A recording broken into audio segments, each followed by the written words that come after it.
I'm Lee Boyadjian, live at the Sudbury Arena for the opening night of the OHL season here in the Northeast. The Wolves, Battalion, and Greyhound all open the year at home, and we have previews of all of them. But before we start talking about this year, we need to look back at 2014 and the final moments from all our teams.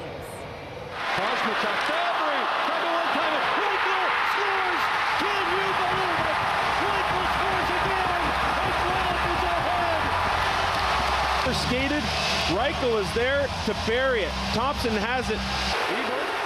We start in North Bay with CTV's Claude Sharma. The Battalion did manage to force the Storm in the OHL final to overtime twice, Claude. So although the Army ultimately fell to the Storm, they really weren't far behind. Thanks very much, Claude. We head now to the Western Conference and CTV's Lincoln Loudon, who is covering the Sioux Greyhounds, where things are expected from this team here at Lincoln. They are coming off their first division title in 8 years, and while there is still a lot of the core back, there are some players who have moved on. That's right, Lincoln. Certainly a strange situation in the Sioux, but I'm sure that will resolve itself as the players start coming back from NHL camps. Now, unlike the Hounds, the Wolves also had a lot of players leave this year, and there will be a lot of new faces making their OHL debut this season. Troy Timpano spent last season in the shadow of an overage starter. He made just 12 appearances, but this is his year to step up, and the former second-round draft pick will need to with a young defense corps.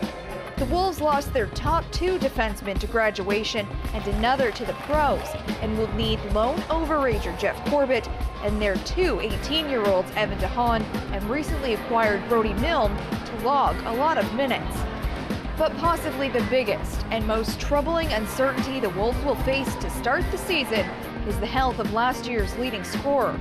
Nick Baptiste injured his shoulder in the preseason and spent time in Buffalo rehabbing with Sabres staff.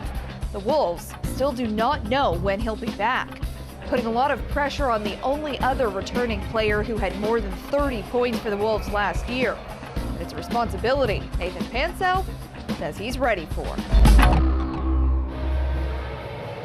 Now, Nick Baptiste is in the building, but he is not in the starting lineup. We're still waiting for that officially to come out, as puck drop is a little over half an hour away here in Sudbury. And that does it for our opening night coverage from the OHL in the Northeast, brought to you by Jiffy Lube. Time now for entertainment.